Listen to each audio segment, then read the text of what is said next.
Okay, let's unpack this. We all know the feeling that sinking frustration when you forget something crucial, you're late for a meeting because the one before ran over, an error slips through another check. Yeah, or your digital files are just chaos. Exactly. Or you just feel like you're constantly saying, I thought you said, or I'm sure I told you. Mm-hmm. Mistakes are human, right? Mm-hmm. But what if you could dramatically reduce them and, the stress they cause? That's exactly the core idea behind the source material for this deep dive. We're drawing from excerpts of a book titled Handjul, which translates roughly to Zero Mistake Work Methods. Zero mistake work methods. Yeah, it's a compilation of knowledge and practical experience, and the author's premise is really compelling. Achieving a state of significantly reduced errors isn't solely dependent on innate talent or, being born organized. Right. It comes down to applying specific, often small methods consistently. The book actually lists these methods, sometimes numbered, but we're going to focus more on the principles and the why behind them rather than getting bogged down in the numbering itself. Got it. Yeah. So our mission today is to guide you through this source material. We're going to extract the most important, maybe surprising, and definitely the most actionable nuggets of wisdom. Think of this as your shortcut to understanding how to implement these zero-mistake principles in your own work life, helping you become more reliable and hopefully freeing you up for bigger challenges, all without getting buried in dense theory. And the scope is quite broad, actually. This deep dive will cover a wide range of professional life areas, but all looked at through this lens of error prevention. Like what specifically? We'll touch on managing your time and tasks, organizing both your physical and digital environments, handling information and taking notes effectively, improving your communication, and even how your well-being impacts your ability to avoid mistakes. Okay, that sounds comprehensive. Mm. Let's dive right in then, starting with what I think for many of us feels like the most challenging area to control, our time and our never-ending task lists. How does the source propose we avoid errors here? Well, the foundation of this section, drawing from chapters on time and schedule management and task management, really emphasizes that time is uniquely precious. It's irreversible. Right. Can't get it back. Exactly. And many common errors, like missed deadlines or those double bookings that cause major headaches, they often originate from poor planning and just inefficient task handling. Okay, so how do we get specific? What are some of these small methods for managing time effectively to prevent those kinds of errors? Okay, first, regarding time planning itself, the source suggests categorizing arrangements into 3 stages: undecided, tentative, and confirmed. Undecided, tentative, confirmed. Okay. But the crucial insight here is to record all stages immediately, like as soon as they're discussed or agreed upon. Don't just wait for confirmed. That makes total sense. Because if you only record the confirmed ones, you could easily forget about a tentative booking and then schedule something else right over it. That's a guaranteed scheduling error later on. Precisely. Recording immediately prevents that clash. And using color coding can help distinguish between these stages easily for visual clarity. It's basically about creating a reliable external memory for all your potential commitments, not just the definite ones. Okay, smart. All right, what's the next principle for error-free scheduling? Arranging your schedule in 30-minute units rather than just, default full hours. 30-minute units. Why so granular? That feels quite detailed. Well, the idea isn't just about packing things in tighter. It's about encouraging focus and reducing wasted time. The source explains that this approach signals respect for time, both yours and others. How so? It encourages shorter, more efficient meetings or tasks when possible, and it forces you to really consider if a task actually needs a full hour or more. The error it prevents is, well, letting time just sort of expand to fill the allotted space. By structuring in smaller blocks, you encourage efficiency and avoid drifting. I like that it puts a necessary structure around potential time waste. Okay, and how do you manage all these units and stages across, say, your phone and your laptop? This leads right to the power of unified management. The source shares a relatable anecdote, about the frustration of mixing paper planners and digital calendars. Oh yeah, been there. Right. It inevitably leads to missed meetings because something was only recorded in one place. So the strong recommendation is to use a single tool like Google Calendar or something similar that syncs across all your devices. The classic error source. I wrote it down, but on that calendar, I never check. So unified management means one single source of truth. Helps prevent forgetting or double booking.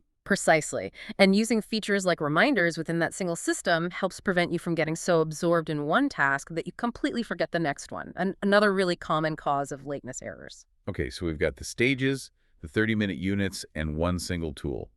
But things rarely go exactly according to plan, right? Meetings run over, unexpected issues pop up. How do you prevent those small delays from causing a chain reaction of errors throughout your day? That's where leaving buffer time comes in. The source uses a great analogy, leaving distance between cars while driving. It gives you room to react. Okay, buffer time. How much? They suggest some standards. Maybe 10 minutes between internal tasks and 30 minutes for external tasks or meetings. Why is that standard important for preventing errors? It feels like just dot padding. It's specifically about preventing that chain reaction of lateness. Think about it. If one meeting runs over by just 5 minutes and you have zero buffer before the next, you start that next meeting late, which might make that one run late, and so on. Buffer time helps absorb those small delays and unexpected events, preventing the cascade of errors and honestly reducing a lot of stress. That makes a lot of sense. It's like a proactive shock absorber for your schedule. Okay, now what about the tasks themselves? How do we avoid mistakes in getting things done, prioritizing, and actually completing the work? Right, this moves us into task management principles. A key method discussed is classifying work by importance and urgency using a matrix. Okay, this sounds familiar, like the Eisenhower matrix idea, important, urgent. Yes, it's a similar principle, but the crucial insight highlighted in the source is to actively prioritize important but not yet urgent tasks, often called quadrant 2 work, over those urgent but low importance tasks, the quadrant 4 stuff. Why is that the key insight? Urgent tasks feel like they must be done first, right, to avoid immediate failure or consequences. Well, yes, but think long term. The significant achievements, the major results, they typically come from that important work, things like planning, relationship building, developing new skills. If you're constantly just reacting to urgent tasks, you never make meaningful progress on the truly valuable ones. And that's a different kind of failure, the failure to achieve significant goals. Prioritizing important work before it becomes urgent prevents those future failures. Got it.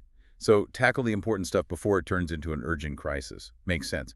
What else does the source suggest for focusing our effort? Building on that, the source introduces the idea of focusing your effort on the 2/10 or 20% of important work that yields the most results.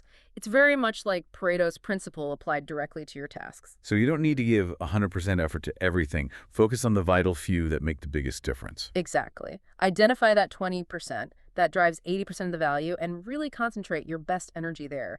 This naturally leads to the next point, which is a powerful error prevention method. Abandon perfectionism. Abandon perfectionism. That's a tough one for some people. It is. The source references something called Emmett's Law, which basically suggests that striving for a perfect 100% often leads to procrastination and wasted effort. This causes delays and, ironically, errors due to rushed, last-minute work when the deadline finally looms large. Right, perfection is the enemy of done, as they Yeah. say. Just get it started and aim for good enough first, maybe. Precisely. Except that perfection is often impossible, or at least impractical, for most tasks. Focus on completing the important ones well enough to meet the requirements. And this ties into the next idea, doing one thing at a time. Single tasking. But isn't the modern world all about multitasking? It seems celebrated sometimes. The source really pushes back on that. They cite studies suggesting that multitasking actually makes you less efficient and, crucially, more prone to errors because your focus is constantly split. Really? Less efficient. Yeah. Multitaskers are apparently less effective at filtering out irrelevant information and switching between tasks smoothly. The error prevented here is the increased likelihood of mistakes that just comes from having a fragmented attention span. A practical tip they mention is clearing your desk of materials related to other tasks while you focus on the one in front of you. Huh. That's a very tangible way to enforce single tasking and reduce that cognitive load, potentially reducing errors. Okay, finally, any method for dealing with deadlines to avoid those frantic last-minute errors? Yes, a really powerful one. Completing work one day before the deadline. One day before. Wow, that sounds ambitious for some of us. I know I often work right up to the wire. I think many of us do. But think about why the source advocates this as an error prevention strategy.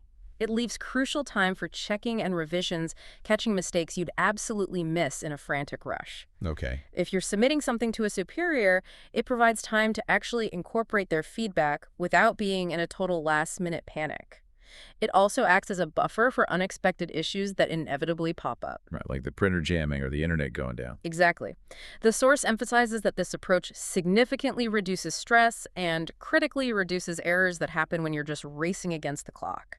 Strict adherence to the deadline is the basic principle, sure, but finishing before gives you control and that vital space for quality review. Finishing early feels like a luxury, but the source frames it as an essential error prevention strategy. That's a truly valuable insight from this section. Okay, so we've talked time and tasks. Right. So, moving on from managing time and tasks, let's consider the environment where these tasks actually happen, our physical and digital spaces. Clutter and disorganization are, frankly, major sources of errors. Oh, tell me about it. Trying to find that one document in a huge pile, or that file buried like 5 folders deep on your computer. It's a nightmare. It eats up time, causes frustration, and sometimes you just give up or recreate something that already exists, which is a total error in itself. Exactly. The principle here is simple. Being organized isn't just about aesthetics, about looking neat. It's a proactive measure against losing things, wasting precious time, or even compromising sensitive information. Okay, so let's start with the physical world. How do we tame the paper beast and the general office chaos to prevent errors? All right, Method Spotlights here offer some simple but really effective techniques. For files, for instance, the source strongly recommends storing them vertically in boxes or folders, not stacking them horizontally. Vertical filing. Why specifically vertical? What's the error this prevents? Well, stacking horizontally leads to what the source calls the file strata effect. You know, documents get buried at the bottom, and it's hard to see what's even in the pile. Yeah, the archaeology of your desk. Exactly. Finding things becomes a major hassle, significantly increasing the chance of losing something important, missing a deadline because you can't find the info you need, or even just grabbing the wrong folder by mistake. Vertical storage keeps everything visible and accessible, preventing those kinds of errors. Okay, simple but profoundly effective. Like keeping books upright on a shelf so you can actually see all the titles. Precisely. And adding color coding files by category is another powerful visual aid. The source gives an example of a team calling them, say, the yellow contract folder or the red proposal folder. Right. This makes it immediately obvious which folder you need, reducing the error of grabbing the wrong one. And it also instantly highlights when a folder is missing from its usual spot, preventing the error of starting work without all the essential materials. That's great for teams, definitely, but also just for your own personal system. Makes sense. What about the general state of the workspace itself, like the desk? Ah, a crucial habit that the source claims prevents a multitude of errors. Clearing your desktop when you leave your seat? Clearing my desk every single time I step away. That sounds intense, especially if you're right in the middle of something complex. Well, the source shares an interesting origin story for this habit, linking it back to the adoption of open plan offices where maybe there were no assigned desks, forcing people to put everything away. But the benefits for error prevention are significant. Such as? It prevents papers from getting mixed up or lost between different tasks or even overnight, and it drastically reduces the risk of information leaks if sensitive documents are just left exposed on your desk. The error prevented is losing critical information or accidentally revealing confidential details to someone who shouldn't see them. And the source also mentions it gives others a better impression of your organization, which, while maybe not a direct work error, is perhaps a social one you want to avoid. It does mention that, yes. Another surprisingly simple method involves managing waste. Having a trash can next to your desk. Okay, how does having a trash can next to you prevent errors? I always thought they caused problems if you accidentally throw something important away. But the source frames it differently as the last line of defense. If you have your own personal trash can right there, something you accidentally threw away is much easier to retrieve before it gets mixed in with everyone else's garbage and carted off. It gives you that quick chance to double check, to rescue something before it's truly gone forever. It prevents the error of irreversible disposal of something important you didn't mean to toss. Okay, that's a clever perspective shift, turning the trash can into a final checking point. Interesting. What about travel? Business trips seem like they'd be ripe for errors, like forgetting essentials. Absolutely. And that's why making a packing list for business trips is highlighted as crucial. The source even includes a personal anecdote from the author about forgetting a crucial laptop and the feeling of complete helplessness that resulted. Ouch. Yeah, that would be bad. Right. Simply having and actually using a checklist prevents these really stressful and disruptive omissions. The error of forgetting something vital that could make your whole trip ineffective or incredibly difficult. Checklists are definitely powerful error prevention tools in so many areas. Anything else on the physical side? One more small but quite clever tip: keeping a spare business card in your planner or wallet. Always. A spare business card. Why is that so important? Well, the source shares the common embarrassment of running out of cards at a crucial networking event. Having a backup prevents this awkward situation. Your business card is often part of that first impression, and running out is an error that can hinder networking opportunities and make you appear unprepared. A backup prevents that potential misstep. Those are some great practical physical organization methods that clearly tie back to preventing specific errors. Okay, now, the digital realm, where I think many of us feel even more overwhelmed by the sheer... Indeed. And the principle remains exactly the same. Organization prevents loss, wasted time, and significant security issues. This brings us to Method Spotlight 4. The first principle here is about determining a password rule only you know. Ugh, passwords. They are such a pain point. Hard to remember, seem easy for others to steal. Weak passwords feel like a massive source of potential security errors. Security is absolutely vital, and weak, reused, or easily guessable passwords are a major vulnerability, a huge error waiting to happen. The suggested method involves using a systematic rule based on things you already know, like maybe phonetic substitution from your language, onto a standard keyboard layout combined with other consistent rules, like maybe where you place an uppercase letter or a symbol. So not just random characters. The idea is to create passwords that appear random and strong to outsiders, but are actually relatively easy for you to generate and remember based on your personalized secret rule. This significantly reduces the error of using insecure passwords, or the error of forgetting overly complex random ones and having to reset them all the time. Okay, that sounds much better than just trying to memorize random strings I can never recall. Building on that, maintaining a high level of general security awareness is paramount. The source contrasts the high physical security of modern office buildings with the sometimes messy state of individual offices inside, Right. where sensitive information might be left out physically, or passwords are literally written down on sticky notes near computers. The error here is complacency, which can lead directly to data breaches or information leaks. Sensitive information, whether physical or digital, must be actively secured. Yeah, it's easy to relax once you're inside the secure building, but that's often where the critical human errors in security actually happen. Exactly. Then, using cloud services to manage data is strongly recommended. Like Dropbox or Google Drive. Yes, services like that. This prevents the potentially major error of losing all your work if your local device, your laptop or phone, fails or gets stolen. It also allows access from multiple devices, preventing delays or the inability to work simply because you don't have your primary machine with you. Right, it's a crucial backup layer, prevents catastrophic data loss errors. Okay, what about our computer desktops? Mine is. Well, let's just say it's a bit full sometimes, I confess. The source applies the physical desk rule digitally. Don't put files on the computer desktop. Really? None at all. Well, the idea is that a cluttered digital desktop, just like a cluttered physical desk, reduces efficiency, makes finding things incredibly difficult, and significantly increases the chance of losing files or accidentally using outdated versions. The rule suggested is, keep only frequently used folders there, not individual files. This prevents the error of digital clutter leading directly to lost work or version confusion. Folders, not files. Okay, that makes sense. It's definitely easier to navigate a few key folders than hundreds of scattered icons. And within those folders, is there a rule for that? Yes, the source suggests keeping folders within 3 layers deep, maximum. Only 3 layers. Because too many nested folders, folders within folders within folders, make navigation slow and really difficult. It increases the likelihood of giving up the search entirely, failing to find the file you need when you need it, or maybe even creating duplicate files because you couldn't find the original. Organizing by theme first helps flatten the structure and prevent these navigation errors. The deeper you go, the more likely you are to get lost. That's true physically and digitally, I guess. Precisely.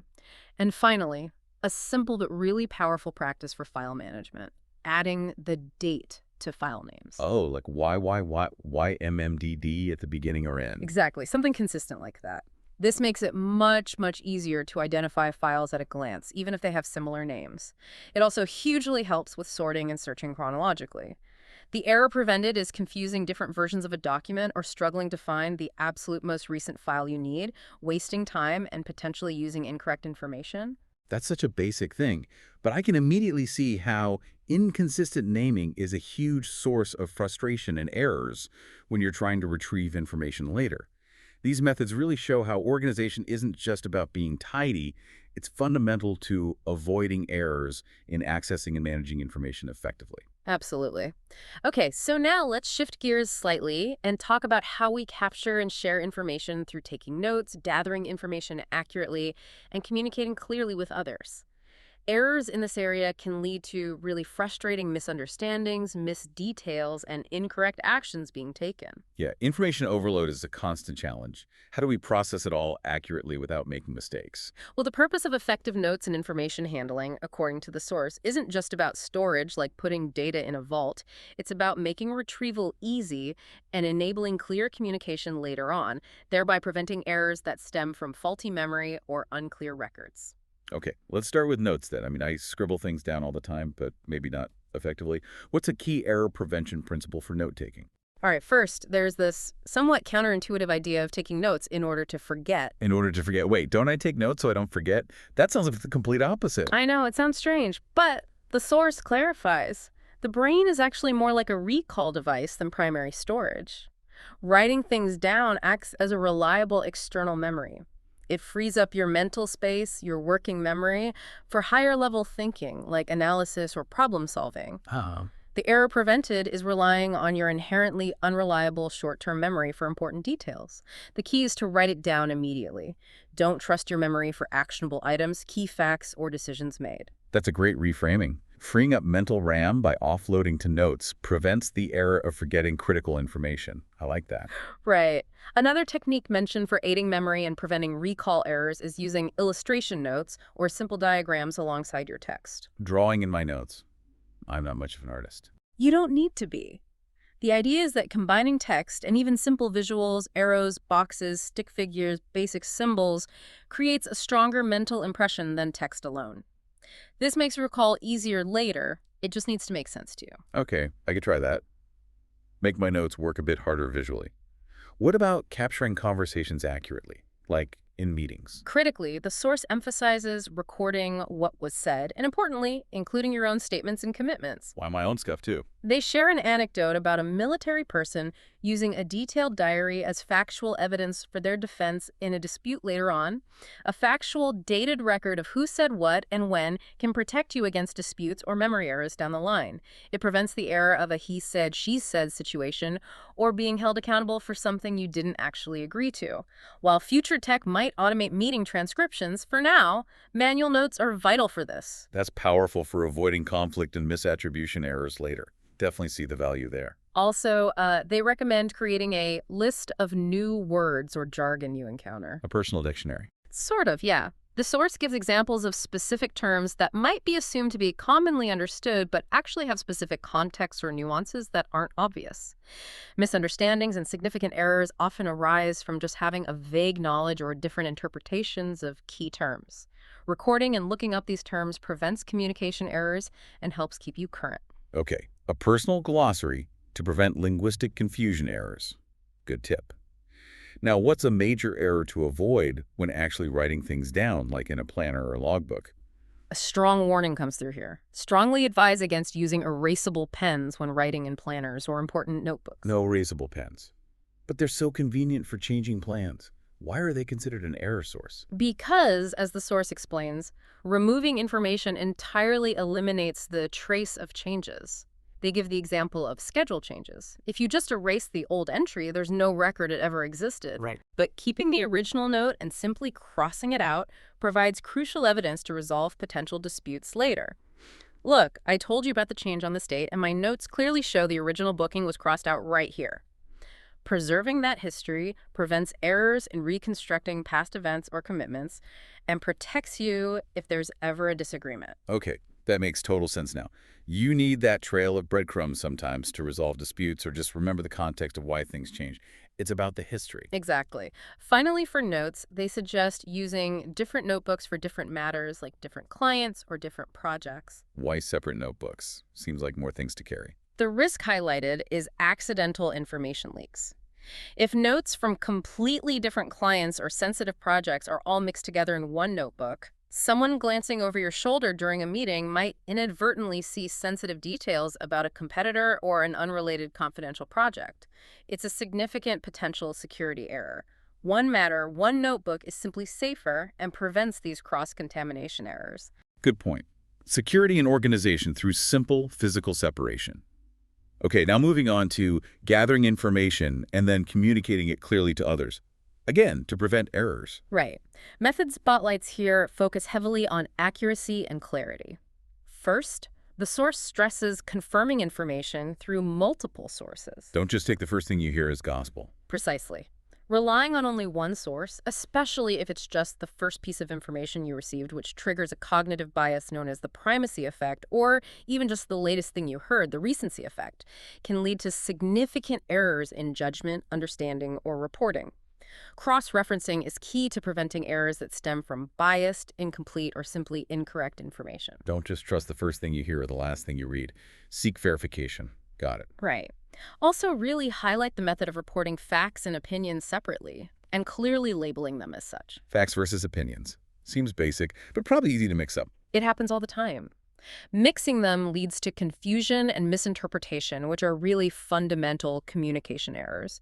You need to be absolutely clear about what is verifiable data versus what is subjective analysis, belief, or interpretation. That feels particularly relevant and incredibly important in today's information environment. It absolutely is. Now, for conveying important information to others, the recommendation is to communicate it verbally plus in writing. Both. Say it and write it. Yes, this dual approach reinforces the message effectively. It creates a tangible record. And it significantly reduces errors in understanding or memory compared to relying on just one method alone. It prevents the error of, oh, I didn't hear that, or I completely forgot what you said about the deadline. Reinforce and record. Prevents misunderstandings. Smart. Very smart. And finally, structuring your communication by following the conclusion explanation order. Start with the main point. Like, get to the headline first. Bottom line up front. Exactly. BLUF. This makes the message immediately clear and much easier for the listener to follow. It prevents them from getting lost in all the background details before they even understand the main takeaway or what you need from them. It prevents the error of burying the lead and losing your audience's attention or just causing confusion about the purpose of your message. The source also briefly mentions the 1-minute summary plus Q&A method as a good structure for brief presentations. Get to the point quickly, then provide the supporting background. That respects the other person's time and ensures the core message actually lands. Prevents the error of a rambling, ineffective communication. Absolutely. So these note-taking and communication methods are all fundamentally about ensuring information is captured accurately, retained reliably, and then shared clearly, preventing that multitude of errors that stem from poor or ambiguous information flow. This is great stuff. Okay, finally, let's look at the end-to-end process, actually executing the work, checking for errors before they escape into the wild, and proactively preventing them in the future. And this includes considering personal factors like well-being too, right? Yes, exactly. Errors often sneak in at the final stages, maybe when we're rushing to finish, or perhaps when we're feeling overly confident the work is done and we just let our guard down. And prevention is always, always more effective and certainly less costly than trying to fix mistakes after the fact. So what are some key methods for execution and checking that help prevent those final stage errors? Method spotlights here offer some really practical ones. A brilliantly simple but powerful one for emails that prevents a super common, frustrating error. Add the attachment material first. Add the attachment first before writing the email. That's brilliant. Why does that prevent the error of forgetting the attachment so effectively? Because, as the source points out, our short-term memory fades incredibly quickly. They reference the forgetting curve again.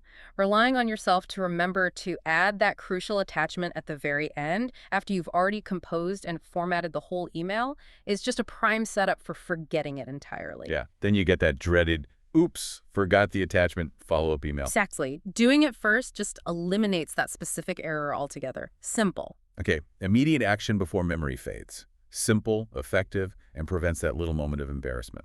Love it. What else? In document creation, the advice is, after modifying one place, recheck all. Recheck the whole thing, even for a small change. Yes, because changing one part of a document, especially complex ones with formatting, numbering, or cross-references, can inadvertently affect other parts. Maybe it throws off pagination, breaks a link, messes up a table. You really need a full review to catch these potential ripple effect errors that a quick spot check of just the changed area might completely miss. Right, a single change can have unintended consequences and introduce totally new errors elsewhere. Good point. Also, advising sending important documents, especially final versions, in PDF format. Ah, to lock it down? Precisely. This prevents the recipient from accidentally or even intentionally modifying the document easily. It preserves the original content and formatting and significantly reduces versioning errors or errors introduced by incompatible software between sender and receiver. It helps ensure the document you sent is exactly the document they see. PDF locks it down. Prevents unintended changes or compatibility errors. Makes sense. Huh. What about the checking process itself? For checking, stressing that multiple people check, not just one, relying solely on self-checking is often insufficient. Why? I know my own work best. Well, you tend to read what you meant to write, not necessarily what's actually on the page. You're too close to it. Different people with fresh eyes and different perspectives are necessary to catch diverse types of errors, typos, logical flaws, unclear phrasing that you might be completely blind to in your own work. Fresh eyes always help catch mistakes you've overlooked dozens of times. Okay. And there's an advanced checking technique mentioned. Input in forward order. Check in backward order. Check backward. What does that mean? Like, read the last sentence first. Exactly. For example, when proofreading text, read it sentence by sentence, starting from the very end of the document and working your way backward to the beginning. This deliberately breaks the natural narrative flow and forces you to look closely at individual sentences or even words, rather than skimming along with the meaning your brain anticipates. It helps you spot grammatical errors, typos, or awkward phrasing you might otherwise completely skim over. Checking backward feels really weird, but I can absolutely see how that would isolate potential errors in the details by disrupting the flow. Clever. It deliberately disrupts your normal reading pattern precisely to make errors more visible. Now, moving slightly, there's a brief but important connection made in the source between error prevention and personal well-being. How does well-being fit in? Well, the source touches on the importance of balancing the quantity and pressure of work. Simply taking on too much or constantly being overloaded and under pressure isn't just stressful. The source states it's a direct cause of errors and eventual burnout. Being overloaded leads to mistakes. Yeah. That's intuitively true for sure. Yeah. Your cognitive capacity is finite. Right.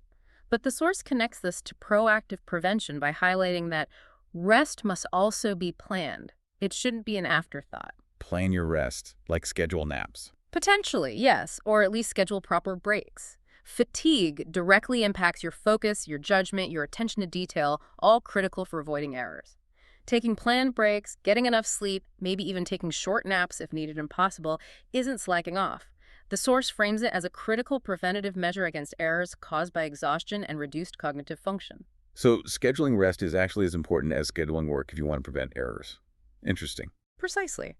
And related to that, emphasizing strictly separating work and rest. Blurring those lines, always being on, checking emails late at night, thinking about work during downtime leads to constant partial engagement. This reduces the quality of both your work and your rest and definitely increases your error potential. Being fully present in one mode or the other minimizes errors and improves overall well-being and effectiveness. Work is work. Rest is rest. Keep the lines clear so you can be sharp when it actually counts. Makes sense. And finally, just two quick methods mentioned for preventing future errors proactively.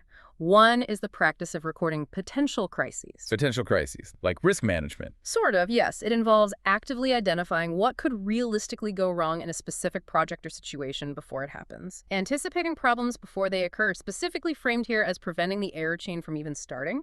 It's about identifying potential failure points early. Okay, proactive problem anticipation. And the second one is, when errors do inevitably occur, the recommended method is collaboratively thinking about the cause rather than just assigning blame. So a postmortem, but focused on learning, not finger pointing. Exactly. Understanding the true root cause from multiple perspectives involving the team is absolutely key to implementing effective safeguards or process changes that actually prevent recurrence. The error isn't just the initial mistake itself, but also the failure to learn from it systematically. Don't point fingers, figure out why it happened together so it doesn't happen again. That shifts the focus from individual blame to systemic prevention. Powerful idea. Exactly. So these final methods really emphasize that error prevention isn't a one-time fix. It's an ongoing process. It involves refining personal habits, actively planning for unexpected issues, systematically learning from mistakes when they happen, and even managing your own capacity and well-being as part of the strategy. Wow, we've really gone through a wealth of methods from this deep dive into zero mistake work methods. It really covers everything, doesn't it? From how you schedule your day in those 30-minute blocks, to how you save a file with a date to prevent loss, how you take notes from memory offloading and even dispute resolution, and even how you plan your rest as a core error prevention strategy. Yeah, and the core message from the source, I think, truly resonates. Avoiding errors isn't some innate talent or some mystical ability only a few people have. It's really about consciously, deliberately applying these small, specific techniques, many of which we've discussed today. And these methods, when used together, they collectively reduce stress, they improve your efficiency, they build trust with colleagues and clients who see your reliability. Right. And ultimately, they free you up mentally and time-wise to focus on the more challenging, interesting, and rewarding aspects of your work. It's fascinating, isn't it, to see how often these seemingly minor habits, like just clearing your desk consistently, Hmm. or always adding the attachment first, or checking a document backward, how they can prevent really significant problems down the line. It really feels like it's the small stuff done consistently that builds that reliable foundation. And that really captures the spirit of the source's concluding thought. By consciously minimizing these small everyday errors, by eliminating these little failures in your daily work and life, you build confidence, you build capacity, and this frees you up to bravely take on truly new and significant challenges, knowing that your fundamental processes, your foundation, is solid. That leaves us with a great questions to ponder then. After diving into all these practical strategies, all these different methods, which one small method from this deep dive will you, listening right now, implement starting today? Which one will you pick to start building your own zero-mistake foundation?